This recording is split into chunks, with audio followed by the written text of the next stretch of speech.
Bueno, bienvenidos a esta exposición y ciclo de conferencias que organiza el ESMIAL de la región de Murcia, la delegación local de la Sociedad Tolkien Española llamada ESMIAL de Umbar. Me gustaría daros las gracias por asistir a esta charla. También os animo a todos a asistir a la exposición, que la verdad es que es una pasada, me he podido dar una vuelta y es una maravilla. Una pena no tener un cortador de diamante y unos guantes para poder llevarse alguna de las piezas. La verdad es que es una chulada. El ESMIAL de Umbar agradece a toda la gente que ha colaborado con la exposición, tanto a la gente que ha cedido material como a la gente que se ha animado también a venir a este ciclo de conferencias. Tengo el honor de inaugurar este ciclo de conferencias que se va a alargar durante 2 semanas más. La semana que viene, el viernes, tenéis una conferencia sobre Tolkien como ilustrador. El sábado vamos a tener aquí a... ¿Quién es? Helios, menudo, un gran experto. Y en la semana siguiente tenemos a Gimli, que está aquí entre la audiencia, ha tenido la amabilidad de asistir, también hablando sobre la colección española de Tolkien.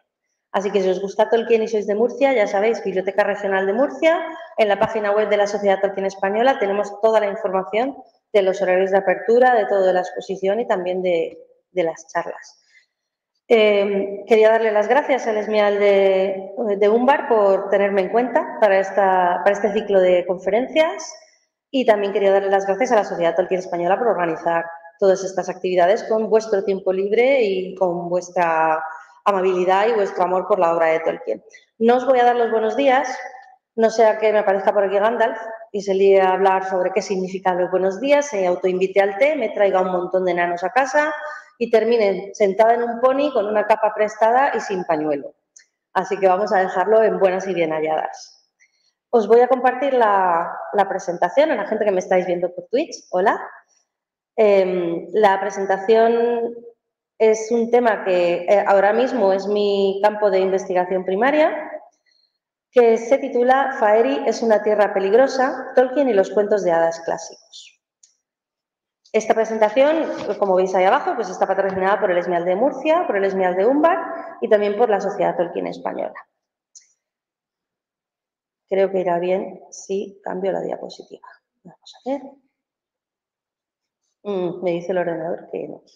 No sé por qué. Vamos a ver. Ahora. No quiere cambiar. Ahora. Vale.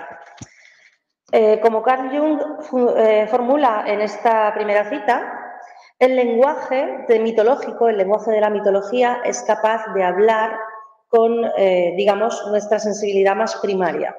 Es decir, la mitología y los cuentos de hadas son capaces de hablarnos de una forma tal que son incluso aplicables, digamos, todo el mundo puede entenderlos, tenga la edad que tenga, venga de donde venga y esté en la cultura que esté. Habla de una forma muy especial, tiene un lenguaje muy peculiar. Algunos de los cuentos son moralizantes, otros no. Y esto se refleja un poquito también en la forma creativa que tenía Tolkien de escribir, ¿no? A través de la mitopoiesis y a través de la aplicabilidad. Su relación con las emociones y los sentimientos más puros, como pueden ser la alegría, el miedo. Lo del miedo, la gente que hayáis leído los cuentos de hadas clásicos, sabéis que está muy presente el tema del miedo. La madurez, el abandono, todas estas cosas nos hablan de una forma muy íntima, ¿no? Entonces, estudiar los cuentos de hadas es un mundo fascinante y Tolkien pues ya lo hizo, era un gran admirador de la forma literaria de los cuentos de hadas y el 8 de marzo de 1939 impartió en una universidad de Escocia, en la Universidad St. Andrews, una conferencia que se hace todos los años en honor a Andrew Lang. ¿Quién era Andrew Lang? Lo vamos a ver más adelante en detalle, pero quedémonos con que era un recopilador de cuentos que Tolkien conocía y admiraba. De hecho, lo conoció ya en su tierna infancia porque poseía varios de sus libros.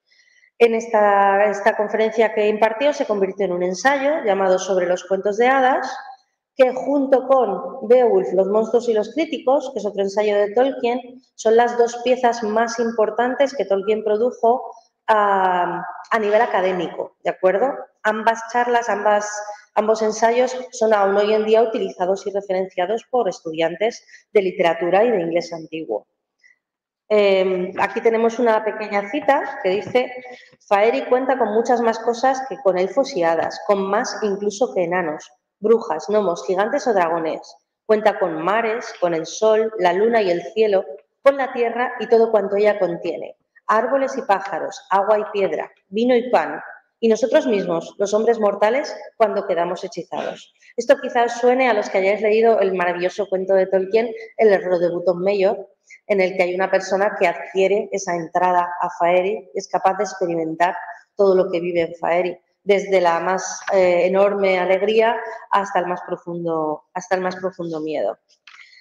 En este ensayo Tolkien habla de la forma literaria de los cuentos de hadas, pero a la vez, como he dicho antes, también habla un poquito de su forma personal de crear, como he dicho, a través de la mitopoiesis. Tolkien también tiene un texto, un poema, que se llama Mitopoeia, en el que habla de la validez de los mitos y de la validez de los cuentos también a la vez. Dice, pues del mismo modo que el lenguaje es una invención de la realidad, nosotros vemos algo y le ponemos un nombre, el mito es una invención de la verdad. Los mitos y los cuentos nos hablan de grandes verdades. Y siempre que me preguntan sobre Tolkien y me preguntan por qué me gusta tanto Tolkien o por qué creo que la obra de Tolkien es importante, normalmente es por este factor en concreto. O sea, los libros de Tolkien, nos vamos a remitir a los de la Tierra Media porque vamos a hablar de cuentos de hadas y Tierra Media, son aplicables y le hablan a la gente de una forma muy íntima. Da igual la época en la que los leas, si los has leído en los años 50 o si los estás leyendo en 2020, da lo mismo la educación que hayas recibido, da lo mismo el Dios en el que creas y da lo mismo la cultura en la que te hayas criado, porque habla de una especie de verdades absolutas que nos hablan a todos y además de forma diferente. Nosotros recibimos mensajes distintos. Si lo has leído tú o lo ha leído tu vecino, seguramente hay cosas que le hayan hablado de forma diferente a esa otra persona. Incluso si relees, por ejemplo, El Señor de los Anillos a lo largo de tu vida, encuentras cosas nuevas siempre. O entiendes de otra forma las cosas que hay en esas páginas. Pues esto también lo hacían los cuentos de hadas. No es lo mismo contar un cuento de hadas o leer un cuento de hadas clásico cuando eres un niño que leerlo cuando eres más mayor, que quizá en ese momento entiendes a la persona que inventó ese cuento de hadas, para qué lo inventó y realmente a qué se refiere. Un ejemplo muy clásico es Caperucita, ¿no? Caperucita, que se inventó para que los niños no hablasen con extraños, pero a la vez también es un cuento sobre la madurez sexual. Luego hablaremos un poquito más adelante. Sobre los cuentos de hadas hay una parte que a mí me encanta, que es una parte en la que Tolkien nos habla del poder del adjetivo. Él, como era filólogo, amaba las lenguas, pero también creía que las lenguas tenían un poder infinito. Os quiero leer una cita que dice: las lenguas, en particular los modernos idiomas europeos, son una enfermedad de la mitología. La mente humana, dotada de los poderes de generalización y abstracción, no solo ve hierba verde, diferenciándola de otras cosas y hallándola agradable a la vista, sino que ve que es verde, además de verla como hierba. Qué poderosa, qué estimulante para la misma facultad que lo produjo fue la invención del adjetivo. No hay en fantasía, hechizo ni encantamiento más poderoso. Y no ha de sorprendernos. Podría ciertamente decirse que tales hechizos solo son una perspectiva diferente del adjetivo, una parte de la oración en una gramática mítica. La mente que pensó en ligero, pesado, gris, amarillo, inmóvil y veloz, también concibió la noción de la magia que haría ligeras y aptas para el vuelo las cosas pesadas, como los aviones, que convertiría el plomo gris en oro amarillo y la roca inmóvil en veloz arroyo. Si pudo hacer una cosa, también la otra, e hizo las dos, inevitablemente. Si de la hierba podemos extraer lo verde, del cielo lo azul y de la sangre lo rojo, es que disponemos ya del poder del encantador. Siguiente diapositiva, es que este ordenador no lo conozco. Dentro de los cuentos de hadas, Tolkien siempre identifica una cualidad de peligro, ¿no? En esta cita queda bastante claro, es una cita recortada sobre los cuentos de hadas. Él llamaba de hecho a Faerie el reino peligroso. Podéis encontrar hoy en día un volumen llamado Cuentos del Reino Peligroso, en el que hay varios de sus cuentos, ¿no? Y dice: Faerie es una tierra peligrosa, con trampas para los incautos y mazmorras para los temerarios. Ancho, alto y profundo es el reino de los cuentos de hadas, y lleno todo él de cosas diversas, belleza que embelesa y un peligro siempre presente. La alegría, lo mismo que la tristeza, son afiladas como espadas. Tal vez un hombre pueda sentirse dichoso de haber vagado por ese reino, pero su misma plenitud y condición arcana atan la lengua del viajero que desee describirlo. Y mientras está en él, le resulta peligroso hacer demasiadas preguntas. No vaya a ser que las puertas se cierren y desaparezcan las llaves. El camino que lleva a la tierra de las hadas no es del cielo ni siquiera, imagino, del infierno. Como sabéis, Tolkien siempre intentó, con todas sus fuerzas, que sus obras no se tintasen del tema religioso. Él decía que la fantasía no pertenecía ni al cielo ni al infierno, aunque después veremos que en algunas reescrituras de los cuentos tradicionales, como había avanzado, digamos, la cultura, pues la gente empezó a decir que había demonios, empezó a refugiarse en el Señor y demás, pero es muy curioso ver cómo Tolkien mismo en sus propios textos también decía que había enemigos, como en esta carta a Molly Waldron, que es una de mis cartas favoritas, que decía: no puede concebir la gente criaturas hostiles a los hombres y los hobbits que los convierten en su presa sin estar aliados con el diablo. Cuando hablamos del mal o del terror en Tolkien, solemos remitirnos a referentes muy claros, por ejemplo, los Nazgûl, que son son unas criaturas que infunden el terror más terrible y más congelante en los guerreros más aguerridos, ¿no? El Balrog, que la sola mención de su nombre aterroriza a Legolas, ¿no? Porque él sabe lo que son, y Gandalf también se queda de pasta de boniato cuando se da cuenta de que hay un Balrog por ahí. Ella la araña, que es la enemiga más formidable con la que se enfrentan tanto Frodo como Sam, o incluso los propios Sauron y Morgoth, ¿no? Que son los señores oscuros, y parece que todo el mal que hay en la Tierra Media emana de ellos. Todo es consecuencia de esas criaturas a las que cogieron y corrompieron, ¿no? Ellos crearon a los Nazgûl, crearon a los Uruk-hai, pero no es así. En Tolkien también existe mal sin que esté aliado ni con Morgoth ni con Sauron, ¿no? Es muy curioso que Tolkien haga esto porque además incluye, yo creo, es mi teoría, incluye en la Tierra Media personajes de cuentos de hadas, que son estos personajes que no tienen por qué tener una razón para ser malvados, aunque muchos la tienen, y cuyo mal no viene ni de Satanás, ni de Morgoth, ni de Sauron, ¿no? Entonces, los cuentos de hadas, digamos que se cuelan en la obra de Tolkien. Vamos a ver algunos ejemplos después que pertenecen al Señor de los Anillos. Si habéis visto las pelis no basta, lo siento, os tenéis que haber leído los libros, o por lo menos tenéis que saber quién es Tom Bombadil, para poder entender un poquito esta charla, ¿no? Dice: como historia, creo que está bien que muchas cosas se queden sin explicación, y aun en una era mítica debe haber algunos enigmas, como los hay siempre. Aquí se está refiriendo a Tom Bombadil. Toda esa gente que se pregunta: ¿quién es Tom Bombadil? ¿Es un maya? ¿Es Eru? Tolkien decía: es que tiene que quedar así. Yo lo hice como un enigma a propósito. No le busquéis tres pies al gato, ¿no? También es un personaje que podría haber salido perfectamente de un cuento de hadas, Tom Bombadil. Por ejemplo, otros momentos en los que el mal no emana ni de Sauron ni de Morgoth, pues tenemos varios ejemplos. Por ejemplo, en Valinor sabemos que sucedió la matanza de hermanos. La matanza de hermanos no es consecuencia directa de que Melkor les dijera a los elfos: tenéis que matar a vuestros hermanos. O sea, Melkor ahí, digamos que no manipuló a los elfos. Los elfos también eran capaces de la maldad. Los Eorlingas cazaban a los Druedain del bosque por deporte. Allí en ningún momento ni Sauron ni Morgoth les dijeron: mirad qué divertido es matar a estas personas. Ahí también hay un componente de mal vicioso que no está relacionado con Morgoth ni con Sauron, ¿no? Turin Turambar, que es un personaje muy versado en la crueldad, sea a propósito o sin querer, era un hombre de mal despertar, todo el mundo lo sabemos.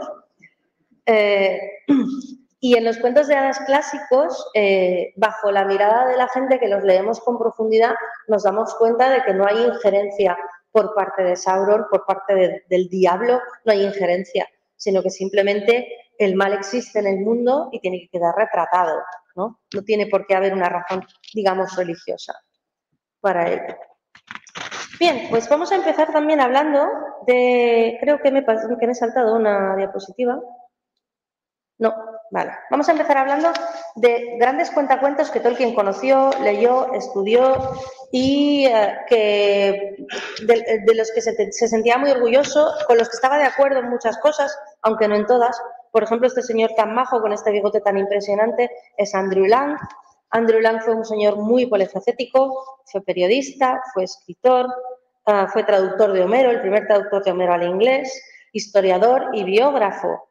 Pero Tolkien lo conoció como recopilador de cuentos clásicos. Como miembro de la Folklore Society, digamos que él se dedicó personalmente a recoger todos los cuentos clásicos ingleses y británicos, ¿vale? También recogió cuentos irlandeses, escoceses y galeses.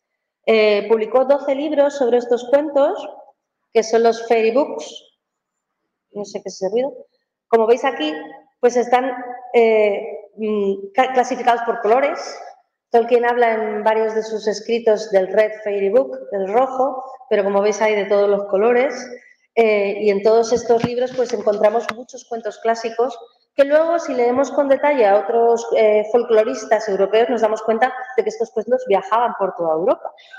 Yo me acuerdo, por ejemplo, que hay un cuento en Mallorca hay unos cuentos tradicionales que se llaman los rondallas, y me contaron uno sobre una persona que le enterraban y luego de un hueso suyo se hacía una flauta, y cuando tocaban la flauta sonaba, pues eso sonará de haberlo leído en cuentos populares europeos, eran cuentos que viajaban por toda Europa, ¿no? Y hay gente que piensa, pues este cuento me lo contaba mi abuela, seguro que es de aquí. Y muchas veces no, muchas veces había viajado por toda Europa. Tenemos también grandes recopiladores como pueden ser Perrault. Lo que pasa es que Perrault era una persona que ya empezó a introducir un poquito el tema religioso en los cuentos. Pero los cuentos de Perrault la verdad es que están, digamos, en un estrato muy puro. La Caperucita de Perrault es tremenda. Es terrible. Publicó 12 libros recopilatorios, como he dicho. Tolkien estuvo en contacto con sus recopilaciones desde la infancia. Él leía de pequeño el Red Fairy Book. Y aunque no estaba muy de acuerdo con algunas de las afirmaciones de Andrew Lang, con otras sí que lo apoyaba bastante. Vamos a ver a otros dos que seguro que os suenan. Estos son Jacob y Wilhelm Grimm, son los hermanos Grimm. Estos señores, cuando Jacob tenía solo 21 años, recibió un encargo de un profesor llamado Clemens Brentano para recopilar los cuentos tradicionales germánicos, ¿no? Y dijo, pues mi hermano también, que tenía 20 años. Dedicaron un montón de años a recopilarlos. Curiosamente, muchas de sus fuentes, la inmensísima mayoría, fueron mujeres que les contaron estos cuentos. Muchas de ellas eran mujeres de clase alta, eran mujeres con una educación, pero que aún así eran portadoras de esa sabiduría ancestral de los pueblos, y la inmensa mayoría de los cuentos de los Grimm vinieron gracias a la acción de mujeres que les contaron estos cuentos. A finales de 1812 se publica este libro. No voy a leer el título en alemán porque no sé alemán y seguramente lo asesinaría, pero se llama Cuentos de niños y del hogar. Recibieron un enorme reconocimiento internacional. De hecho, hoy en día cualquiera, cuando dices los hermanos Grimm, sabes de lo que hablan. Pero no solamente se dedicaron a los cuentos, también se dedicaron a la filología.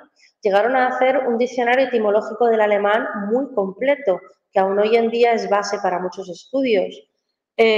También hicieron un trabajo muy intenso en recopilar la mitología teutónica, en recobrar los antiguos mitos de Wotan y demás. Publicaron 2 volúmenes sobre ello, con lo cual Tolkien también les conocía muchísimo. Les admiraba por los cuentos, por la filología y por la mitología, las 3 cosas. Estos escritores aparecen mencionados en el ensayo sobre los cuentos de hadas. Así que bueno, os voy a invitar a que nos cojamos de la mano mental y como niños nos adentremos en el mundo de Faerie. Pero tengamos cuidado con las hadas, porque las hadas son muy peligrosas en el reino de Faerie. Aquí os he traído un pasaje de uno de mis poetas favoritos en inglés, William Bartlett Yeats, que dice: "Come away, O human child, to the waters and the wild, with a fairy hand in hand, for the world's more full of weeping that you can understand." Este poema va sobre que las hadas están robando a un niño, se llama El niño robado, de hecho, se está llevando a cabo un changeling, ¿no? Es muy curioso esto de los changeling, porque incluso llega prácticamente hasta el siglo XX. Una mujer a un hombre al que procesaron por matar a su mujer porque él pensaba que se le habían intercambiado las hadas, ¿no? Y esto sucede a finales del XIX, principios de los XX. Vamos a empezar metiéndonos en un sitio que aparece en muchos cuentos, que es el bosque. Desearía de veras que no te internaras en el bosque, le dice Fredegar Bolger. Me niego a llamarle el Gordo Bolger, pobre hombre. Fredegar Bolger a Frodo cuando los 4 hobbits parten de la casa de Cricaba y van a emprender su camino para no ser vistos a través del bosque viejo. ¿Son ciertas las historias que se cuentan? Le dice Pippin a Merry. Merry es el que conoce el bosque viejo, porque Merry es el que vive al lado. Y Merry le contesta, le dice, si te refieres a esas historias de miedo que las nodrizas le contaban a Gordo sobre duendes y lobos y cosas así, te diré que no. Pero de repente se pone serio y dice, pero el bosque es raro. Todo ahí está más vivo y es más atento a todo lo que ocurre, por así decir, que las cosas de la comarca. A los árboles no les gustan los extraños, te vigilan. El bosque normalmente en los cuentos de hadas aparece como una especie de rito de paso.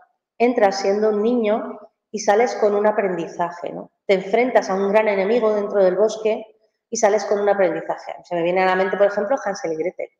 Hansel y Gretel les abandonan en el bosque, se encuentran con un monstruo terrible, logran zafarse y salen con un aprendizaje.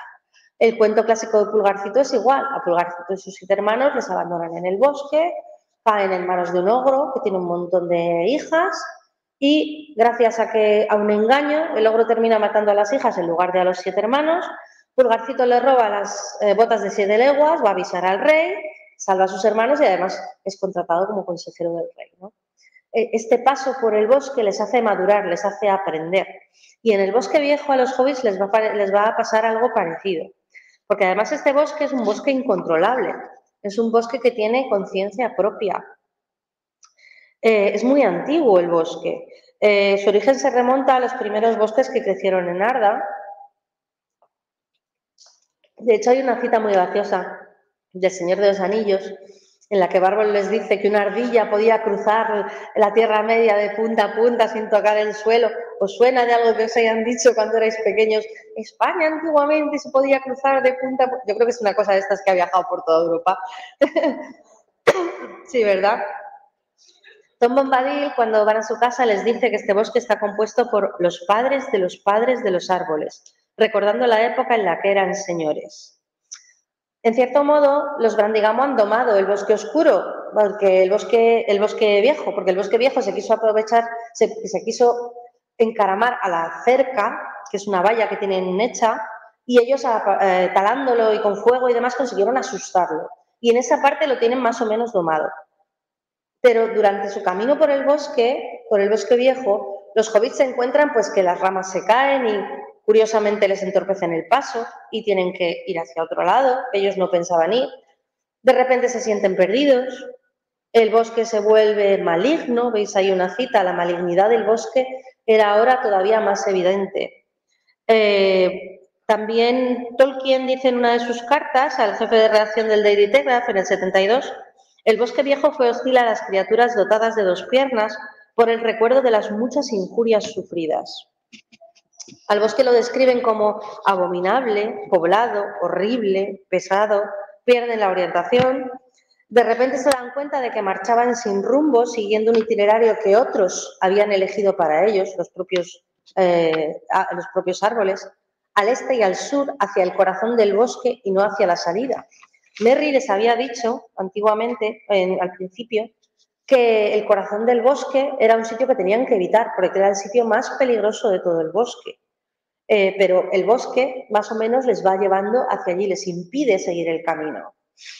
Y Pippin dice, comienzo a desconfiar de veras de este bosque y de todo lo que hay en él. Y ya creo en todas las historias que se cuentan, ¿no? Además, si os dais cuenta, es el primer peligro al que se enfrentan desde que salieron de casa. O sea, es la primera prueba que tienen que pasar, el bosque viejo. En su obra An Illustrated Encyclopedia of Traditional Symbols, J.C. Cooper dice, entrar en el bosque oscuro o el bosque encantado simboliza traspasar el umbral, el alma que entra en los peligros de lo desconocido, el reino de la muerte, los secretos de la naturaleza o el mundo espiritual en el que el hombre debe penetrar para encontrar el sentido de la vida. El tramo de la entrada del bosque hasta la salida de la quebrada de los túmulos es una especie de rito de paso para los hobbits. Se enfrentan a un peligro real y salen cambiados. Salen cambiados porque se fían de un árbol que se los quiere comer, y porque llegan a un sitio en el que se pierden, les secuestran, les meten en un túmulo y tienen que ser rescatados, ¿no? Y además salen con nuevas armas de esos túmulos. Es una cosa muy chula, que sin esas armas no hubieran sido capaces de derrotar, por ejemplo, al rey brujo. Entonces también salen fortalecidos de esta experiencia. Solo han conocido el bosque viejo por leyendas de su pueblo. Es decir, ellos saben, por cuentos que les han contado, que en el bosque viejo hay un peligro y demás. De hecho, conocen hasta a los tumularios. En el poemario En las aventuras de Tom Bombadil aparece un poema que se titula así, Las aventuras de Tom Bombadil, y ahí se habla del viejo hombre sauce y se habla de los tumularios y se habla del peligro del bosque. Entonces, estos poemas eran poemas hobbits, poemas de la, digamos, de invención hobbit, con lo cual ellos conocían en leyendas y en canciones todo esto que llamaba Tolkien las rimas de, ¿cómo era? Las rimas de los niños ociosos, ¿no? Todas esas canciones que repetimos, que no sabemos qué significan y que de repente tienen una historia, como Mambrú se fue a la guerra, que nos está hablando del general Marlborough, ¿no? Pero nosotros cuando la cantamos de pequeños no sabemos de qué va. Pues tenemos muchísimas canciones infantiles que no sabemos de qué van, pero nos hablan de un pasado que se ha perdido muchas veces. Tolkien, por ejemplo, cuando empezó a pensar en la idea esta absurda para él, ya cuando creció, de hacer una mitología para Inglaterra, él buscaba este tipo de poemas fragmentarios, canciones antiguas, para buscar esa historia que se había perdido. Pues los cuentos de hadas hacen lo mismo. Gracias a que se han recopilado estos cuentos de hadas, podemos saber cómo veía la gente en el mundo antiguamente, cómo se manejaban en ese mundo hostil y cómo educaban a sus hijos y a sus semejantes. A Caperucita, que la tenemos aquí en un grabado, su madre le advierte con vehemencia que no tiene que abandonar el camino, pero a ella pues se le ocurre abandonar el camino por un consejo del lobo feroz, ¿no? Se comen a su abuelita, paradójicamente a esa persona a la que ella llevaba alimento, ¿no? Y en el cuento clásico de Roald, Caperucita termina metiéndose voluntariamente en la cama de la abuelita, que es el lobo, de hecho completamente desnuda. Y el lobo se la come. Y ahí termina el cuento. Es el clásico de Caperucita. Después, con otras relecturas de otras versiones, aparece el leñador, que le salva, ¿no? También se dice que el tema de la caperuza roja es un símbolo de la menstruación, del peligro que tienes de quedarte embarazada, ¿sabes? Todas estas cosas. Esta versión, como os digo, de Perrault, por ejemplo, la de Pulgarcito, también es abandonado en el bosque por sus padres, como hemos comentado. Deja miguitas de pan, que es una cosa que veremos después con Hansel y Gretel. Y esas miguitas de pan son comidas por el bosque, por los pájaros. El bosque quiere que se pierdan. Y quiere que se pierdan porque quiere que se encuentren con el monstruo. Y que hagan este rito de paso, que maduren, que cambien, ¿no? Como les pasa a los hobbits en el bosque viejo. ¿Y qué pasa cuando llegan al corazón del bosque? Pues que se encuentran con, básicamente, el primer monstruo de su historia, que es el viejo hombre sauce. Como hemos visto al principio, en esa cita sobre el diablo, Tolkien se refiere a él como una criatura que no está al servicio de Sauron ni de Morgoth, no está aliado con el diablo. Es una criatura muy antigua en la obra de Tolkien, ya que aparece en ese poema Las aventuras de Tom Bombadil, que se publica en el Oxford English Magazine en 1934. Es decir, muchísimos años antes de que Tolkien se tope con esa página en blanco en un examen y garabatee en un agujero en el suelo pilla un hobbit. En el poema del viejo hombre sauce, que también le llaman en inglés Old Man Willow o Willow Man, él canta una canción que hace que Tom Bombadil se duerma, ¿vale? Y entonces lo atrapa, pues como pasa con El Señor de los Anillos. Les canta canciones, les dice palabras que hacen que ellos tengan sueño y lo atrapan. Y entonces Tom Bombadil, para liberarse, le canta un encantamiento que dice: bebe agua del río, vuelve al sueño de nuevo como la hija del río, porque antes se ha enfrentado a Balla de Oro, a la que volveremos más adelante. Los hobbits son conducidos por el propio bosque hasta la presencia del sauce, ¿no? La orilla del río Tornasauce. Tolkien lo describe como bordeado por viejos sauces, techado con ramas de sauce, bloqueado por sauces caídos y moteado por miles de hojas de sauce marchitas. Veis aquí un montón de aliteraciones, ¿no? Han perdido la orientación, están cansados, empiezan a tener calor, les molestan las moscas y Pippin de repente pues Merry de repente encuentra un caminito que lleva a un claro donde hay un árbol, un río y que parece que es un sitio genial para ponerse a echar una cabezadita y descansar de todos los temores que han pasado en el bosque. Merry de todas formas dice que el Valle del Tornasauce es la parte más extraña de todo el bosque, el centro de donde vienen todas las rarezas, por así decir. Y este sauce les empieza a hablar con palabras frescas que hablan del agua y del sueño, ¿no? Entonces hay 3 hobbits que se recuestan contra el sauce, que son Merry, Pippin y Frodo. Sam no se fía. De hecho, Sam dice, no me gusta lo que está cantando este árbol y me voy a recostar en otro lado. Gracias a eso, de repente oye un chapoteo, se despierta y ve que a Frodo lo está ahogando el sauce con una de sus raíces y logra sacarlo. Pero no logra sacar ni a Merry ni a Pippin, ¿no? Es Tom Bombadil el que aparece ante los gritos de auxilio y con un encantamiento muy parecido a este que aparece en las aventuras de Tom Bombadil, que dice, come tierra, cava hondo, bebe agua, duerme, consigue que el viejo sauce se duerma y puede sacar a los hobbits. Una vez estando en casa de Tom Bombadil a salvo, Bombadil les dice que el gran sauce es la criatura más peligrosa del bosque, que tenía el corazón podrido, pero una fuerza todavía verde y era astuto y ordenaba los vientos y su canto y su pensamiento corrían entre los árboles de ambos lados y del río. Tiene una red de ramas y de raíces por las cuales también se comunica con el resto de árboles del bosque, con lo cual es muy posible que fuera él quien les ordenara que los llevaran a su presencia, a los hobbits, ¿no? En una versión temprana de la historia que recoge Christopher Tolkien en El Retorno de la Sombra, Tom Bombadil describe al viejo hombre sauce como un espíritu gríseo, sediento, como veis ahí, que ha pegado a la tierra, que ha quedado atrapado en el sauce más grande del bosque. Tolkien creó al viejo hombre sauce antes de crear a los Ents o a los Ucornos, con lo cual el viejo hombre sauce ni es un Ent ni es un Ucorno, es una criatura aparte, como lo es Tom Bombadil. Es una personificación de todo el daño que habían hecho a los bosques todas las criaturas, sobre todo los humanos, que se habían ido a vivir a la Tierra Media, ¿no? Una criatura ancestral extraordinaria y, como decimos, no depende de Sauron ni de Morgoth. El experto Max Lucy, considerado el creador del formalismo en el estudio de los cuentos de hadas, comenta esto. Dice, cada punto de inflexión importante en el desarrollo, cada transición de una etapa de la vida a otra, se siente como una amenaza. A esta edad es natural que el joven sea cohibido y la joven retraída, que ambos sexos se vuelvan tímidos y retraídos o cáusticos, desafiantes y antipáticos durante un periodo. Los que tengáis hijos preadolescentes o adolescentes lo entenderéis. Un seto de espinas parece crecer alrededor de los jóvenes para protegerlos del mundo. Pero la protección que brinda tal reclusión, el joven madura y despertará a una vida nueva, más grande y más brillante.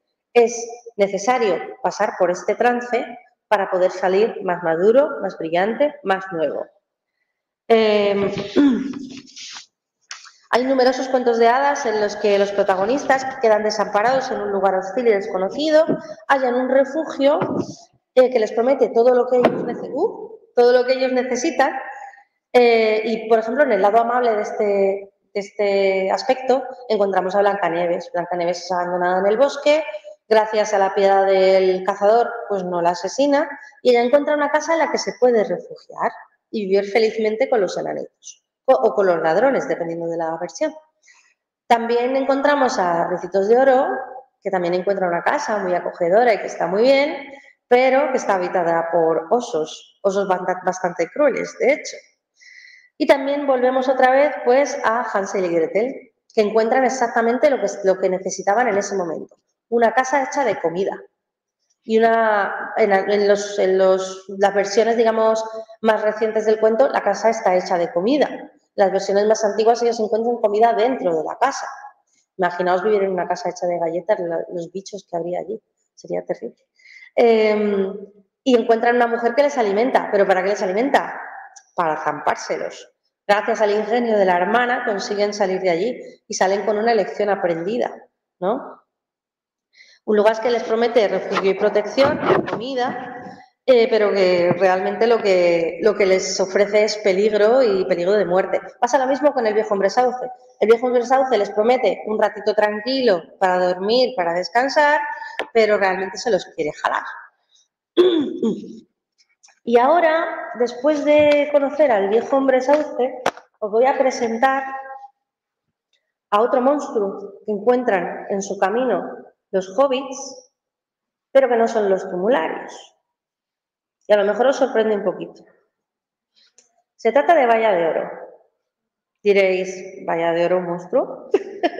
¿Cómo? ¿Qué hace en una charla sobre los cuentos de hadas y Tolkien hablando del mal, hablando de criaturas que no dependen de Sauron ni de Morgoth, pero que llevan un mal intrínseco? Valla de Oro, pero si es muy guapa, canta muy bien, tiene una melenaza, es muy amable, les da de comer. Bueno, pues yo he desentrañado, en cierto modo, tengo una teoría y he desentrañado un misterio en torno a esta enigmática mujer, a este enigmático personaje. Valla de Oro también es un personaje muy antiguo en la obra de Tolkien, aparece en las aventuras de Tom Bombadil, ese poema que os he dicho antes. ¿Y qué hace Valla de Oro en las aventuras de Tom Bombadil? Pues lo primero que hace, de hecho, Valla de Oro y los personajes del poema son introducidos en El Señor de los Anillos, porque Tolkien dice en una carta sobre El Señor de los Anillos que ya lo había creado para el poema, todo esto, y necesitaba que los hobbits viviesen esta aventura, este rito de paso. Es decir, saltarse la parte del bosque viejo no es una buena idea, no es una buena forma de leer El Señor de los Anillos o de adaptar al cine, pero bueno, esto es mi opinión. En el prólogo a las aventuras de Tom Bombadil dice que este poema es un poema muy antiguo y que seguramente viene de los gamos, ¿no? Porque hay mucho conocimiento sobre el bosque viejo, hay conocimiento incluso del Valle de Tornasauce y conocen a Tom Bombadil, con lo cual seguramente viene de la parte de los gamos. También dice que el humor de Tom se transforma aquí en burla hacia sus amigos, que lo tratan de una manera divertida, aunque teñida con algo de miedo. Vamos a encontrar ahí el terror. En el poema encontramos que Valla de Oro pesca por las barbas a Tom Bombadil y lo mete en el agua queriendo ahogarlo. Dice, allí su barba colgaba larga dentro de la corriente. Emergió Valla de Oro, hija de la mujer del río. Tiró de los vellos de Tom. Allá fue él arrastrado bajo los nenúfares, burbujeando y tragando. Por cierto, lirios de agua no es una buena traducción, son nenúfares, ¿vale? Ojalá en un futuro haya una edición revisada del Señor de los Anillos en la que no se equivoquen con el poema de Aragorn y pongan nenúfares en lugar de lirios de agua, ¿no? Tom consigue zafarse de ella, ¿con qué? Con un encantamiento, mandándola a dormir. ¿Qué es lo que hace también con el tejón? ¿Qué es lo que hace también con el hombre sauce? Y es lo que hace también con el tumulario.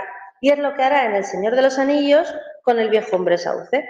Es decir, que tiene que recurrir a su peculiar magia para zafarse de un destino que hubiera sido terrible, hubiera perecido ahogado en el río, debajo de los nenúfares. Más tarde en el poema se dice que nunca lo atraparon a Tom e incluso entre los lirios de agua en el bote sobre el río. Se vuelven a mencionar otra vez los nenúfares. Hay criaturas espeluznantes mitológicas que guardan cierta similitud con Valla de Oro en los cuentos y en las mitologías de muchas partes del mundo.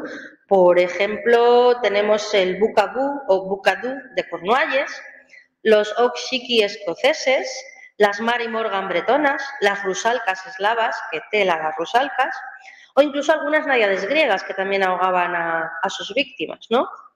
En Inglaterra podemos mencionar a Jenny Greenteeth, al Shellycoat, a Peg Powler, que eran personajes cocos que hacían que los niños no se acercasen mucho a los ríos, estaban inventados para eso, o incluso los kelpies, los caballos acuáticos mitológicos, o los brags.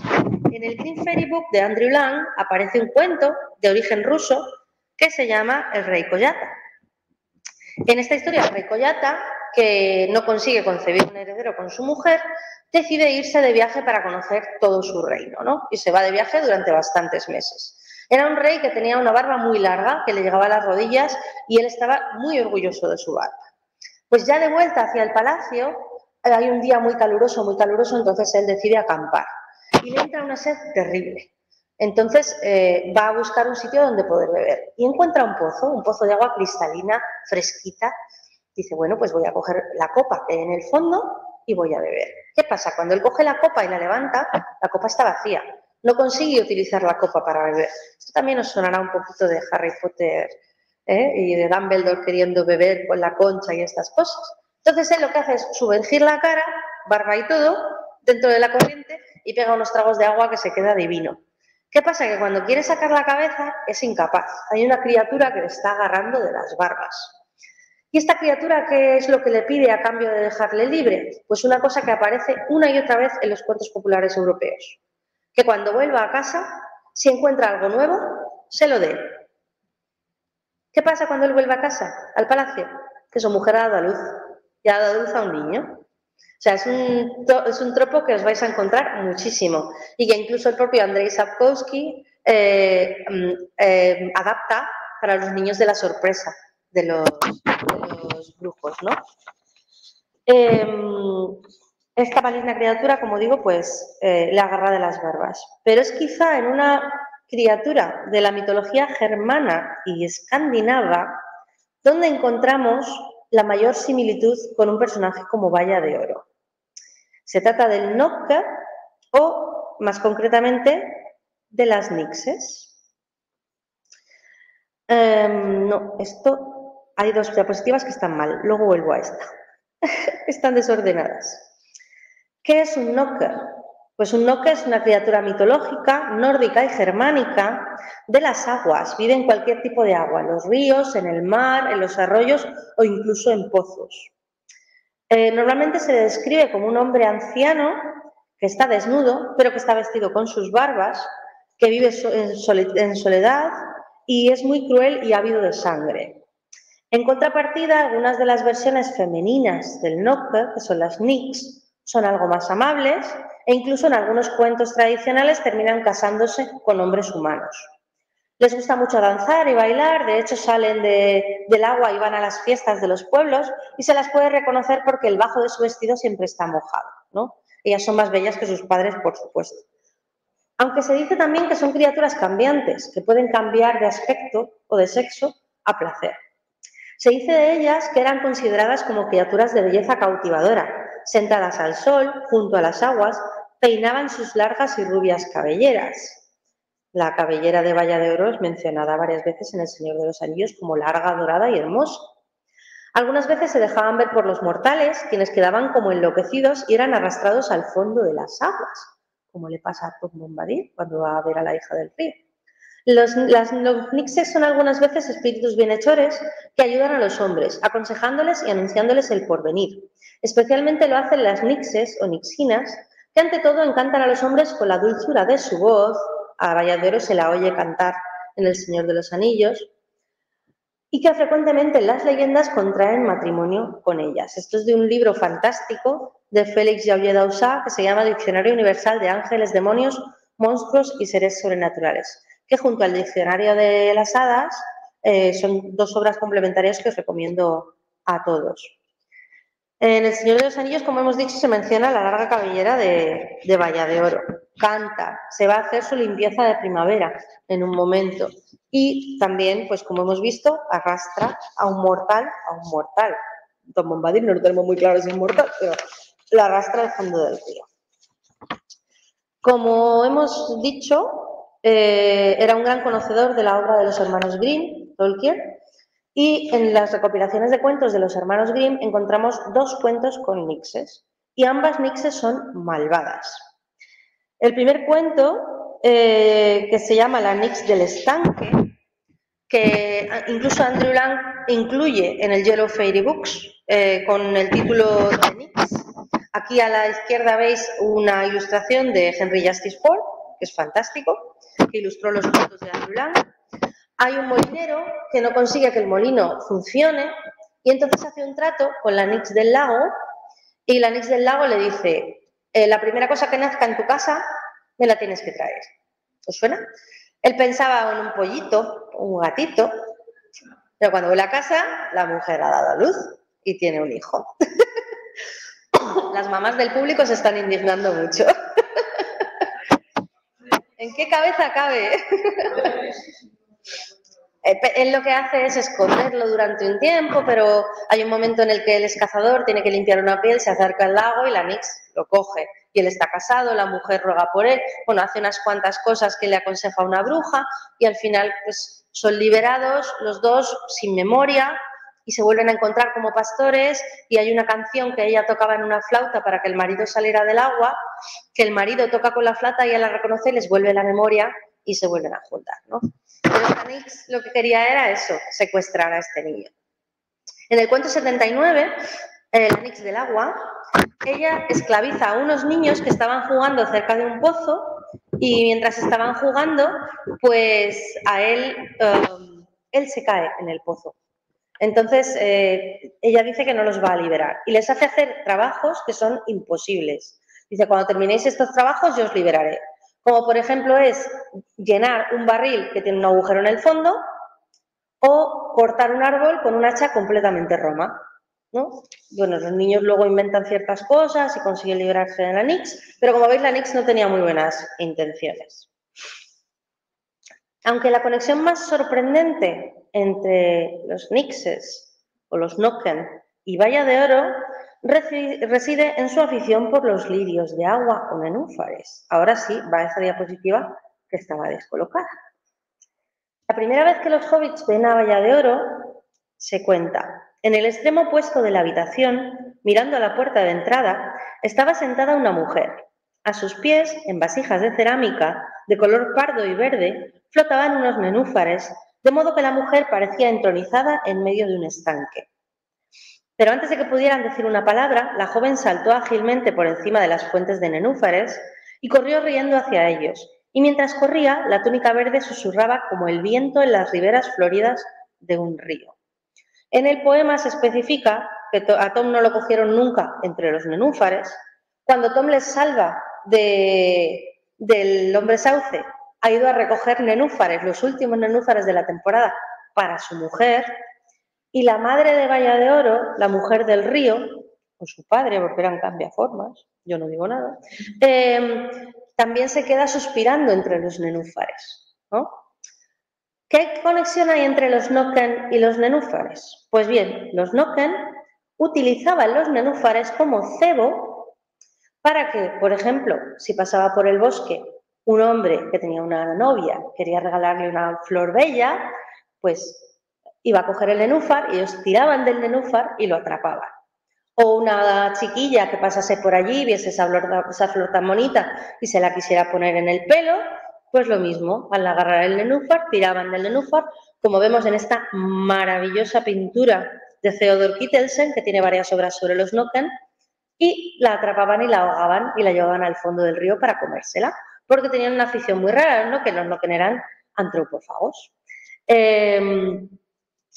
Como vemos aquí, tiene muchos nombres el Nokken, dependiendo de dónde estemos, pues Nixie, Nixie o Nix en Inglaterra, Naki en Finlandia, Nikure en las Islas Feroe, en los Países Bajos se llaman Nikker, en Noruega Nok o Nik, e incluso en Alemania Superior y Central al Nokken se le llama Hackermann. Hackermann significa hombre del gancho, porque una vez que tiraban del nenúfar, enganchaban con un gancho a su víctima para arrastrarlo al fondo y comérselo. Eran los Candyman de las riberas, ¿no? Con el gancho. Por cierto, la forma en inglés antiguo, que la tenéis ahí, Nikkor, aparece en el Beowulf y se traduce frecuentemente como monstruo de agua. En Suecia, a los nenúfares se los llama Nekrosväxta y en Dinamarca se los llaman Nakkerose, que significa rosa o flor de los Nokker. O sea que el nombre de los nenúfares está relacionado con estas criaturas, ¿vale? En el poema también se cuenta que Valla de Oro llevaba unos lirios, si no me olvides, como guirnalda en su boda. Estos lirios que ella lleva, que de hecho lleva un cinturón con lirios, si no me olvides, también en la casa de Tom Bombadil. Estos lirios que ella lleva no se llaman water lilies en inglés, se llaman flag lilies. Son un tipo de lirios que son de nenúfares que son rojos. Hay una leyenda que recoge Carlson de una zona, esto es sueco, de Suecia, que nos habla de la creación de estas flores. Dice, en el lago Fagertan había una vez un pescador muy pobre que tenía una hermosa hija. El pequeño lago le proporcionaba poco pescado y el pescador tenía problemas para mantener su pequeña familia. Un día, mientras el pescador estaba pescando en su pequeño cayuco de roble, se encontró con el Knocker, quien le ofreció buenas capturas magníficas si el pescador le daba a cambio a su hermosa hija el día que cumpliese los 18 años. El pescador, desesperado, aceptó y le prometió al Knocker su hija. El día en que la muchacha cumplía 18 años, bajó a la orilla a encontrarse con el Knocker. El Knocker le pidió gustosamente que caminase con él hacia su morada en las profundidades, pero la muchacha desenvainó un cuchillo y dijo que nunca la tendría viva. Se clavó el cuchillo en el corazón y cayó muerta al lago. Entonces su sangre coloreó los nenúfares de rojo y desde ese día los nenúfares del lago entre los bosques son rojos. Tiveden, que es la zona donde está este lago, es un parque natural hoy en día y siguen creciendo nenúfares rojos en su orilla y están protegidos por ley, no se pueden tocar. Yo también digo que a lo mejor no hay que molestar al Knocker, que lo mismo coges un nenúfar de esos y terminas debajo del agua. Quizá Valla de Oro necesitaba estar en contacto con los nenúfares y no con otra flor para sentirse un poquito en casa mientras vivía en casa de Tom Bombadil. Quizá su madre, la mujer del río, no sea sino una o un, como hemos dicho antes, Knocker, que aún aguarda presas en el bosque viejo mientras solloza por su hija robada. Quizá por ello Tom Bombadil, como se explica en El Señor de los Anillos, iba a recoger los últimos nenúfares de la temporada para su hermosa mujer. Y quizá por ello también Valla de Oro se hallaba entronizada como si estuviera en un lago rodeada de nenúfares cuando los hobbits la ven por primera vez. ¿Es acaso su naturaleza de Nyx la que necesita la presencia del agua y de los nenúfares en concreto? La reverencia y el valor que Tolkien le demuestra a los cuentos de hadas incluye también el respeto e incluso el miedo que causa su lectura. Y no solo lo refleja en la literatura dedicada a la Tierra Media, sino que también podemos encontrar pasajes de bastante miedo en El herrero de Button Mayor. Por ejemplo, cuando el herrero se encuentra con aquel desembarco de elfos que le causa tantísimo miedo. Así, Tolkien se convierte en creador de un texto que utiliza la narrativa del cuento de hadas, texto que se cuenta entre los más apreciados y valorados hoy en día, El Señor de los Anillos, que apela a las experiencias del lector con una voz poderosa y un mensaje universal, como los cuentos de hadas, que se adapta a cada lector, sea este de la edad que sea, venga de la cultura que venga y tenga los años que tenga. Algunos lectores no advierten que libros como El Hobbit o El Señor de los Anillos están preñados de cuentos de hadas, de ese género que Tolkien siempre defendió y que sirve para gente de todo tipo, que ha existido incluso desde antes del lenguaje escrito. Esto eran leyendas que se transmitían oralmente hasta que alguien se decidió a ponerlas sobre papel y que con suerte se seguirá conservando en las estanterías de nuestras casas o en la memoria de nuestras madres, de nosotras y de nuestras hijas. Yo solo he mencionado un par de ejemplos, pero hay muchísimos más. Pues, ¿qué es la vida? Sino una sucesión de maravillas y terrores, mentores y monstruos, esperanzas y amenazas. Una mente curiosa y un corazón aguerrido no desearían otra cosa. Como dice Celeborn en El Señor de los Anillos, no desprecies las tradiciones que nos llegan de antaño. Ocurre a menudo que las viejas guardan en la memoria cosas que los sabios de otro tiempo necesitaban saber, como bien nos demuestra Ioreth con las acelas. Muchas gracias. Si tenéis alguna pregunta, aquí estoy. Ahí tenéis mis numerosas redes sociales. ¿Tenéis algún comentario, alguna pregunta? Yo os recomendaría, por ejemplo, hace poco salió un volumen, lo que pasa es que está en inglés, de los cuentos completos de los hermanos Grimm, editado por Jack Sipes, donde podéis leer los cuentos en su primera edición. Es decir, antes que después modificaron algunas cosas, metieron mucha más religión y demás. Y como os digo, el Diccionario de las Hadas es un libro imprescindible si queréis estudiar este género. Hablando de esto en las redes sociales, me decía una chica, a mí me encantan los de Andersen. Digo, sí, los de Andersen están muy bien, pero son creados por Andersen. No tiene nada que ver con el tema de los cuentos de hadas clásicos. Consiguió crear unos cuentos de hadas bastante verosímiles, Andersen. Y también Oscar Wilde consiguió crear cuentos de hadas muy verosímiles. Pero si leéis los cuentos de hadas clásicos, tanto de Perrault como de Madame d'Aubigny, como los de los hermanos Grimm o como los de Andrew Lang, veréis que incluso cuentos que se cuentan, que os han contado de pequeño vuestros padres, y no me refiero a Caperucita ni Pulgarcito, sino a otras leyendas que creéis que a lo mejor son de aquí. Y resulta que ese mito universal se ha transmitido, ¿no? Desde el momento en el que no había ni siquiera forma de escribirlo, ¿no? Ninguna pregunta, no me como a nadie, todavía no es la hora de comer. Y no soy una nix, o sea que soy castaña, no soy una nix. ¿Qué os parece la teoría de que Valladolid es una nix? ¿Os ha gustado? Lo hablé con Martin Simonson en la Astelcon, sobre todo cuando le dije lo de Neikos Vexta, digo, ¿lo habré dicho bien? Dice él, sí. Digo, no había pensado nunca en ello. Digo, no me lo fusiles, es mío. Y ahora mismo está en Twitch y más tarde en YouTube. Es mío. Bueno, pues muchísimas gracias a todos por asistir y os esperamos cualquier día para ver la exposición y el viernes que viene, creo que a la misma hora, ¿no?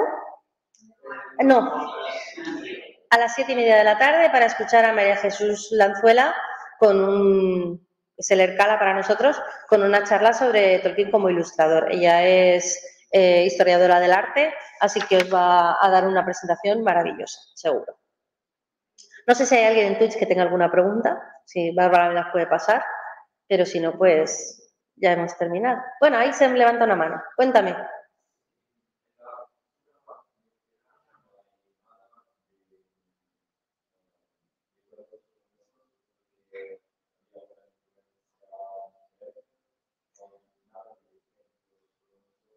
¿En la literatura, perdón?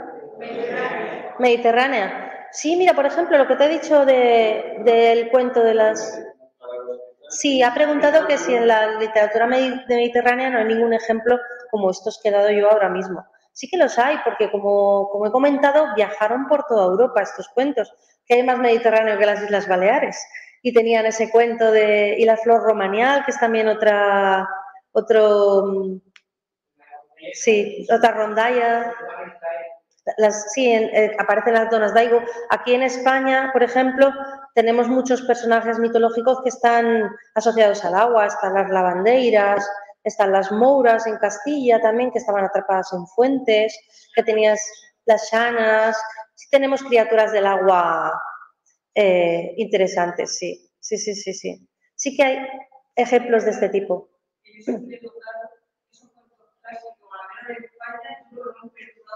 No, hemos perdido mucho y es debido a la religión, mucho de ello.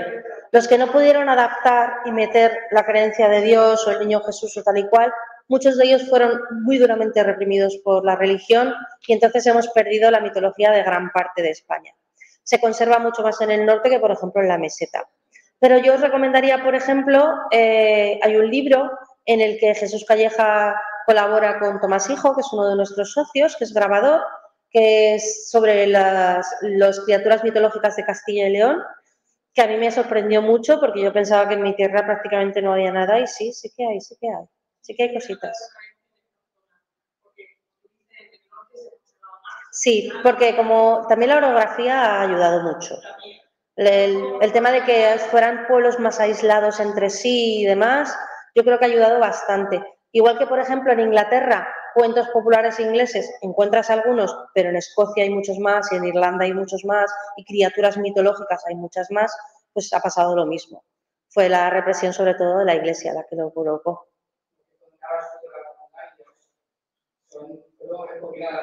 Las rondallas fueron recuperadas por un clérigo, me parece. Sí.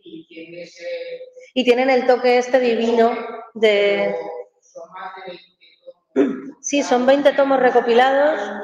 En mallorquín hay muchos que están traducidos al castellano, incluso traducidos al inglés.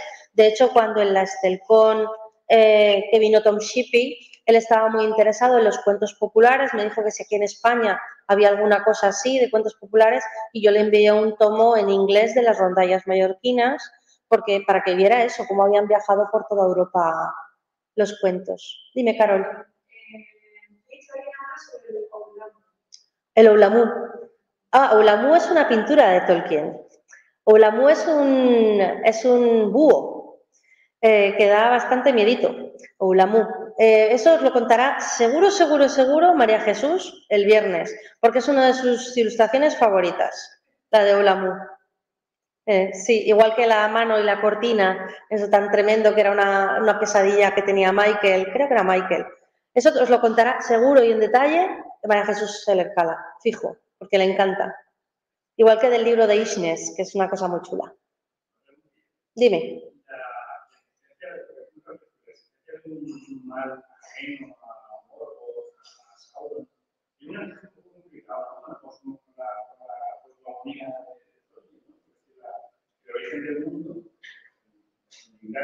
Sí. Se supone que mal es ausencia de bien. Sí. Quiero decir, entonces, la existencia de ese tipo de mal no tiene.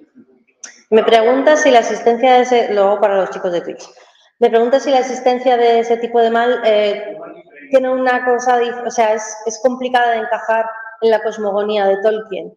Pues realmente, teniendo en cuenta que Tolkien, en cierto modo, trata a las plantas desde un punto de vista bastante animista, no me extraña que haya conseguido crear una planta con un espíritu propio, como puede ser el viejo hombre sauce, capaz del odio y capaz de comunicarse con el resto de plantas y demás. También hay que ver que cuando él escribe El Hobbit, donde también hay ejemplos de cuento de hadas, él no está pensando en esa gran cosmogonía, ¿vale? Esa gran cosmogonía es algo aparte. Luego, cuando le piden la continuación y él tiene que escribir El Señor de los Anillos, él empieza a filtrar toda su cosmogonía en esa obra, ¿vale? Entonces, sí que es verdad que tiene un encaje complicado, pero Tolkien lo explica muy bien en sus cartas. Igual que dice que a Tom Bombadil no hay que buscarle tres pies al gato y que es una representación del espíritu de la campiña inglesa que está en franca decadencia, también dice que no tiene por qué haber malos que tengan una razón, o sea, que tengan una persona o un ente maligno ordenándoles cosas. Esto es un poco, yo soy muy fan de las películas de terror, ¿vale? Y mi marido es muy fan de los cómics. Últimamente, desde hace unos 20 años, a todos los malvados se les busca una justificación. Es que le maltrataron cuando era pequeño, es que la sociedad no les... Y realmente en los cómics y en las películas de terror no tiene por qué ser así. O sea, Jason era malvado simplemente porque era malvado. Era un psicópata, ¿sabes? Luego después se han hecho películas de, ay, es que se crió, no sé qué, la madre era tal. No hace falta que haya un motivo para ese mal. Y el motivo no tiene por qué ser un motivo que nosotros entendamos tampoco. Entonces, el viejo hombre sauce, realmente él ha vivido todos los crímenes que se han cometido contra esos grandes y antiguos bosques y simplemente se ha vuelto una criatura con una ideología propia, que es no quiero que los extraños entren en mi bosque y para eso los voy a matar a todos. ¿Sabes? No, la existencia de Morgoth y el eco de Morgoth, porque en el Silmarillion, cuando a Morgoth lo destierran, por más allá de la puerta y todo esto, se dice que él fue el mayor malvado de la historia de la Tierra Media, porque incluso el eco de ese mal que había dejado en el mundo siguió funcionando muchísimos años después y estando intrincado dentro, por ejemplo, de los elfos y de los humanos. Pero eso tampoco saca que podamos tener este tipo de mal más cotidiano, más razonable y menos, no tiene por qué querer dominar el mundo, sino que le dejen en paz, como el viejo hombre sauce. Sonia.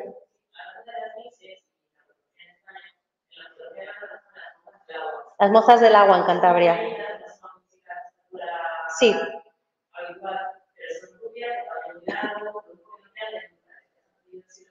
Sí, y los dorados. Qué bonito. Sí. Las mouras, por ejemplo, son criaturas sobrenaturales, pero están atadas a una fuente de agua por un hechizo. Entonces, el hombre que las encuentra o la mujer que las encuentra tiene que hacer algo para deshacer ese hechizo para poder liberarlas, pero no son malvadas tampoco. Entonces, por ejemplo, en Segovia hay un pueblo que se llama La Losa, que tiene la leyenda de la fuente salada, que era eso, una moura que estaba ahí atrapada y lloraba y por eso la fuente tiene sabor salado y tal y cual. Sí, no tienen por qué ser malvadas, pero también las hay malvadas y las malvadas molan bastante. Los malos también tienen su aquel. Cuéntame. Un poquito con lo de Pedro, con la idea de la ausencia de tiempo. Yo creo que todo lo contrario, al fin y al cabo, Morgoth, Thor, todos los seres que aparecen dentro de la obra de Tolkien responden al mismo principio. No hay mal, pero no existe. El mal en sí como no existe. Lo que existe es la ausencia de Eso es una perspectiva muy agustiniana, que el Tolkien la tenía. Como todo se justifica en la ausencia de precisamente por eso el más malo es el que tiene la ausencia de a pesar de estar viendo. Sí. Y todo el resto de seres que no tienen por qué tener relación con él, porque aunque no tengan relación con él, el momento en el que se hacen malvados es cuando se alejan. Sí, cuando se alejan de la corriente central, digamos. Porque si os dais cuenta, lo que hace Melkor en el Ainulindale es aportar su propia versión, una versión distinta, y que quiere él dominar las versiones de los demás. Pero como es parte del pensamiento de Eru, no es capaz y no va a ser capaz jamás. Por eso no es capaz de crear, ¿sabes? Entonces, sí. Porque él ha salido de la mente de Eru y es incapaz de crear y eso le produce rabia y le produce deseos de dominación. Sí. Creo que Wolf tenía una pregunta antes. María, ¿has levantado antes la mano? Vale. Sí. Aparte de la palabra música, recordaba la vida con me preguntaba si es posible sobre pues quería preguntarte por una película. Sí. Sí. Tengo una opinión sobre la serie de Amazon Prime. Sí, tengo una opinión. Yo la he visto, a momentos me ha entretenido, a momentos me ha aburrido. Me parece que la coherencia interna que han creado los showrunners no se sostiene demasiado. Es decir, yo a un producto de ficción le pido la suspensión de la incredulidad. Es decir, si me dices que esto funciona así, esto tiene que funcionar así. Si me dices que los hobbits no abandonan a nadie, no tienen que abandonar a nadie como los abandonan después. Si me dices que vamos a ir con barcos a ayudar a la Tierra Media y vamos a llevar 5 barcos, de repente petan 3 y te llevas 3, es como, llévate 5, tienes más barcos patrullando por ahí. Tienes un ejército alrededor de tu tierra. ¿Por qué? Si no te atacan. No sé, hubo muchas cosas de este tipo. Y luego el ritmo me pareció muy irregular. Yo, por ejemplo, me encantó cuando, spoiler si no lo habéis visto, cuando Galadriel se queda a solas con el niño de las tierras sombrías y le habla, que están los dos solos después de que estalle el volcán y todo esto, las cosas que le dice, la sabiduría que le transmite, ahí yo sí vi a Galadriel. Sí que la vi. A pesar de que eso no era Tolkien, porque no eran palabras escritas por Tolkien, pero ahí yo vi a Galadriel. Entonces tienen ciertos momentos, los hobbits que han creado, que de verdad, por favor, si me estáis viendo, showrunners, dejad de decir proto-hobbits. Los proto-hobbits no existen, eran hobbits, eran una rama de los hobbits. La palabra proto-hobbit, como que no. Me encantaron, me gustaron mucho. Los hobbits nómadas, pues no entiendo por qué se ponen cosas que se pueden pudrir en el pelo, y que vivan cerca del agua y vayan sucios, pero me gustó mucho todo eso que creó de el nomadismo, que realmente sabemos que no estaban muy asentados, después se asentaron en una orilla del Anduin, después cambiaron de sitio, eso me gustó.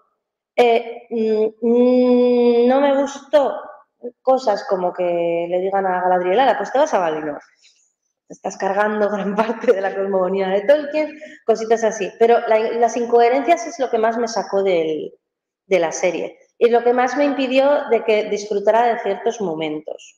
El tema de las incoherencias internas, que se cargará la suspensión de la incredulidad. Porque yo puedo ver series con dragones, me estoy viendo la de George R.R. Martin, la precuela esta, y me está encantando, y están saliendo cosas que son inverosímiles, pero dentro de la propia lógica interna de la leyenda. Entonces, sí que es verdad que deberían mirárselo un poquito, revisar bien e intentar no saltarse las propias reglas que ellos mismos están poniendo en la serie. Sí. Hola, Paloma.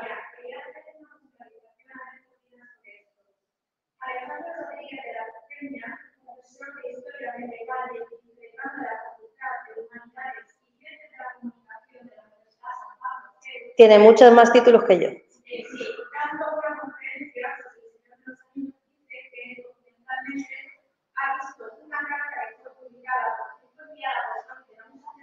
Uh-huh. El Señor de los Anillos es una novela inconscientemente católica. Sí. Sí, es verdad. Yo he leído esa carta, o sea, he leído sobre esa carta.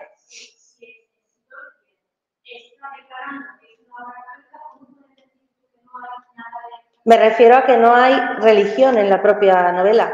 No existe la religión. Lo único que encontramos religioso son la Erujántale y la Druláditale que hacían en Númenor, el extraño culto que hicieron a Sauron, a Morgoth una vez que llegó Sauron, pero la religión está, o sea, el catolicismo está presente a través de la expresión de sus valores. Es verdad, es cierto. Eso no quiere decir, por ejemplo, que solamente una persona católica puede entender a Tolkien. No, y no está escribiendo como escribió C.S. Lewis, utilizando la alegoría, sino que está aplicando valores que son cristianos y que también pertenecen a otras religiones, también hemos de decirlo, de forma general y de forma universal. Y es...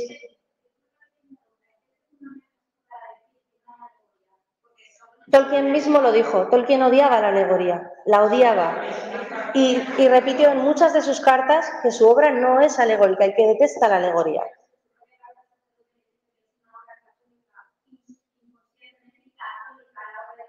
Pero no está diciendo que Sauron signifique Satán, que Sauron, no. Está diciendo que los valores católicos han penetrado en la obra y se pueden encontrar. Se puede encontrar la misericordia, se puede encontrar la caridad, se puede encontrar la solidaridad, se pueden encontrar muchos valores que son inherentes al catolicismo, pero en ningún momento él está cogiendo la Biblia y está escribiendo un libro con referentes de la Biblia. Él mismo lo rechazó.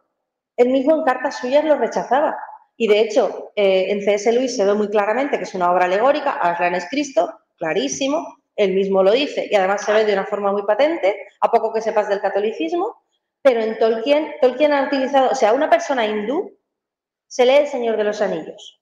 Para él el anillo, una persona hindú de los años 20, para él el anillo puede ser la dominación colonial. Para mí el anillo puede ser la fama de los Instagramers, por ejemplo. Él crea una obra con verdades absolutas de una forma tan concreta, tan aplicable, que era lo que él utilizaba, la aplicabilidad, que puede hablar a todo tipo de personas, todo tipo de culturas y todo tipo de creencias. O sea, consigue una cosa mágica que en el pasado consiguieron los cuentos de hadas. No sé si he contestado bien a tu pregunta. Gracias. Sí, por ahí.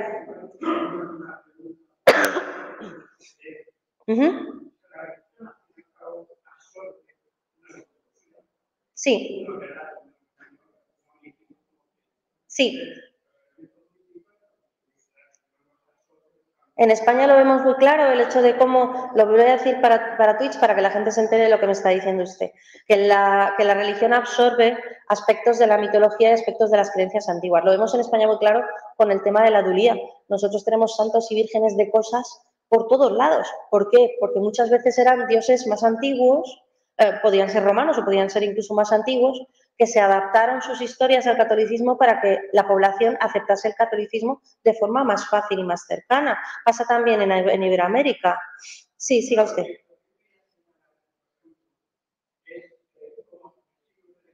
Sí.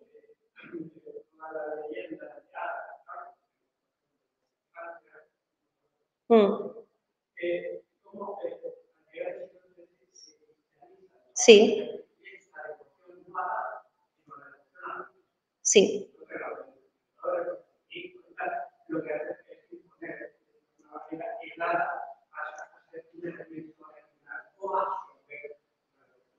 Sí, de hecho, el sacrificio del hijo, sí.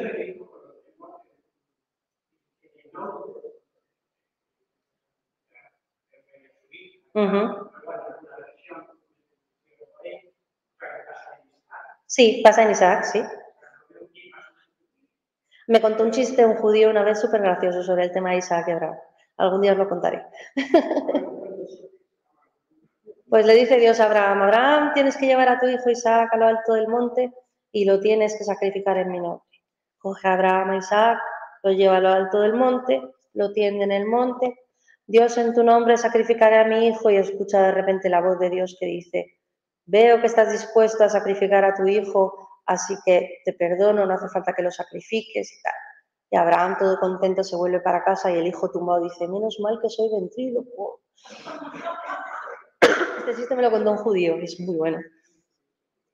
Sí, pues lo que usted comenta es muy interesante y se ve también en los cuentos de hadas cuando observas cómo un folclorista lo retrata, a cómo después ese cuento se quiere vender más adelante, ¿no? Incluso las propias canciones populares, el propio folclore, tiene muchos restos de cultos antiguos, muchos restos de costumbres antiguas y demás, que luego se transformaban.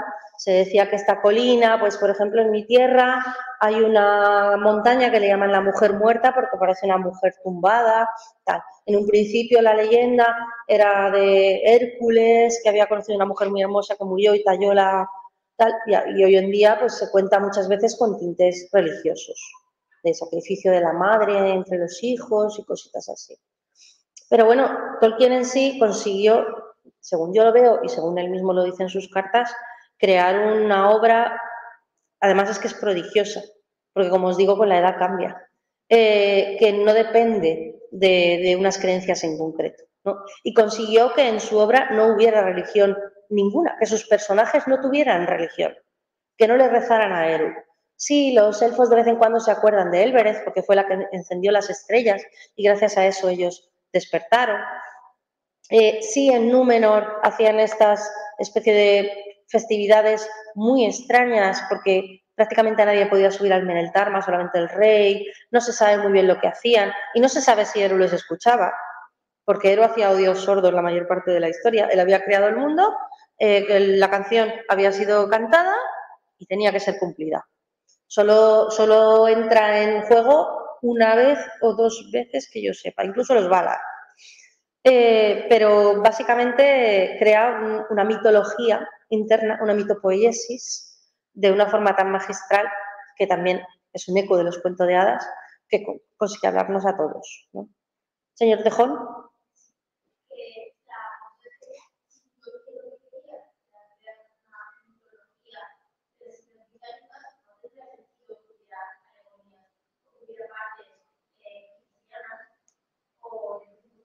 Sí, porque hubo mucha historia cristiana, hasta Enrique VIII fueron católicos. Pero de todas formas, Tolkien en esa carta en la que dice mi ánimo era, mi cresta ha caído, crear una mitología para Inglaterra, mucha gente se olvida de poner la palabra siguiente, que Tolkien dice absurdo. Yo creo que esa idea la abandonó bastante pronto porque era demasiado grande para lo que él pensaba y creó su propio mundo. Que sí, que tiene ecos de palabras anglosajonas, versos anglosajones y demás, pero abandonó esa idea. Mi creencia es esa, que abandonó esa idea. Hace poco Dimitra Fimi me dijo que ya estaba de acuerdo y creó su propio mundo, aparte de todo. O sea, no es una mitología para Inglaterra. Él hace, luego, por ejemplo, el último mapa este que se encontró con anotaciones, que decía que la comarca estaba en la latitud de tal y que Númenor estaba en la latitud de tal, la gente lo tomó como que, la comarca está en Inglaterra y Gondor está en Grecia. No, él estaba dando unos ejemplos encima de un mapa real para que se hiciera una idea de la escala. ¿Sabes? Entonces, esto de la mitología para Inglaterra se puede contar en las conferencias, se puede decir muy bien, pero es una idea que él abandonó completamente, por lo menos en mi opinión. sea, que tampoco es una alegoría de Inglaterra. El único personaje un poquito más raro y un poquito más representante de la campiña inglesa, sobre todo representante de lo que se está perdiendo, porque Tolkien era una persona que opinaba que todo lo que él había vivido en la infancia se estaba perdiendo todo se estaba llenando de carreteras, todo se estaba contaminando. Hoy en día, ahora ya a la media de edad de la sociedad Tolkien española también nos estamos volviendo un poquito viejitos gruñones de es que antes en mis tiempos, ¿verdad? Es que estos hijos, estos niños hacen cosas que no hacíamos nosotros cuando éramos jóvenes. Sí, ya. Eso ya se decía en la antigua Roma, ¿sabes? Los jóvenes de hoy en día. Tolkien metió ahí la personificación de esa campiña verde preciosa, que no importa de dónde venga, no importa dónde vaya, el anillo no tiene poder sobre él, pero me apetece meterlo ahí. Porque lo creé hace mucho tiempo y porque los hobbits necesitan pasar por este trance para madurar, para cambiar y para ser capaces de luchar el día de mañana como les toca luchar. Claro, así es.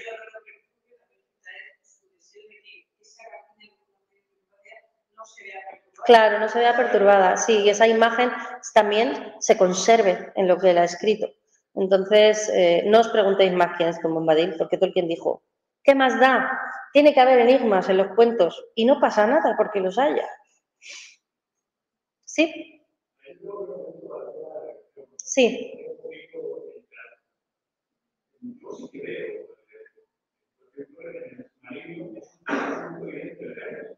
¿Es un trasunto, perdón?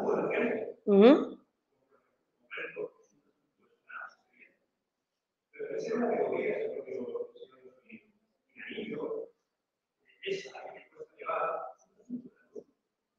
Esto es algo que tú estás viendo como persona que lo está leyendo.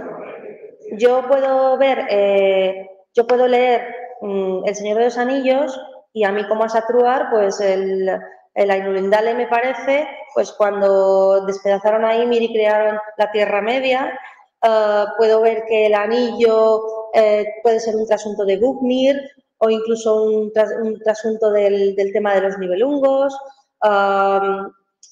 Es lo prodigioso de esta obra, que yo puedo ver también, puedo identificar en cierto modo a Sauron con los gigantes o incluso con el propio Loki, no sé, es lo bonito de esta obra, que nos habla a todos y nosotros somos de una forma en concreto y consigue traspasarnos con toda nuestra historia. Mira, hace tiempo hay un experto en Tolkien, que es Eduardo Segura, que es socio de honor de la Sociedad Tolkien Española, y él es profesor. Y él hizo leerse a sus alumnos El Señor de los Anillos. Y luego les preguntó cuál era su personaje favorito. Y él dice, yo a través del personaje favorito de El Señor de los Anillos de mis alumnos, puedo conocerlos en profundidad. Había un chico que su personaje favorito era Gollum, ¿vale? Y todos los demás se reían de él. Y luego él aprendió y se dio cuenta de que ese niño había tenido una infancia muy complicada, había sufrido mucho en su vida, entonces Gollum le apelaba de una forma especial. Mi hermano pequeño, o sea, es el cuarto de 5 hermanos, su personaje favorito es Faramir. Y eso me cuenta que se ve muy a la sombra de sus hermanos mayores. ¿Sabes? Todo eso influye en la lectura del Señor de los Anillos. No la podemos leer en blanco completamente, porque somos nosotros. Y como nos está hablando de verdades, de mitología, de mitos, invenciones de la realidad, pues nosotros mismos le damos un significado. Es lo prodigioso de leer. Chicos, leed a Tolkien, en serio. Traspasa a través de ti y entonces es tu propia versión de lo que ves. Tolkien mismo en Sobre los cuentos de hadas dice, Tolkien mismo sobre los cuentos de hadas tiene un pasaje que yo colgué en mi Twitter y pineé mucho tiempo, porque yo tenía un conocido que defendía que se podía ser fan de Tolkien sin haber leído a Tolkien. Y yo le dije, no, tú puedes ser fan de los dibujos de Alan Lee, puedes ser fan de las películas de Bakshi, puedes ser fan, pero no eres fan de Tolkien si no has leído a Tolkien. O sea, y el propio Tolkien Sobre los cuentos de hadas dice que cuando se describe un paisaje, a la persona en concreto le van a venir las referencias que en su experiencia o en su aprendizaje entiende sobre ese río que está pasando por en medio de un valle. Sí, claro.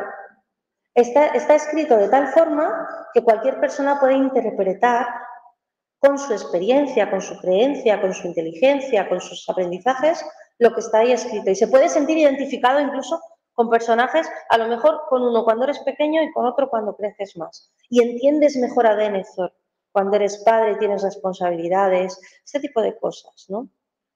Entonces, yo creo que es muy lícita esa lectura, es tu lectura, es maravilloso que Tolkien haya conseguido, a través de un libro que es ficción y que es fantasía, que tú identifiques ciertas cosas con esa viveza, porque quiere decir que en ese momento Tolkien te estaba hablando a ti. Entonces, eso yo creo que es lo prodigioso de Tolkien, ¿no? De la obra de Tolkien, tanto esta como la que no se refiere a la Tierra Media, que los cuentos también tienen mucho que contar.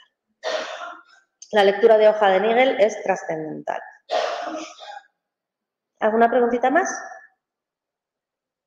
¿Algo más que añadir? Muy bien, pues muchísimas gracias por haber venido. Muchas gracias a la gente de Twitch. Y como os digo, nos vemos el próximo viernes a las 7:30 con María Jesús Lanzuela y su charla sobre Tolkien como ilustrador. Adiós.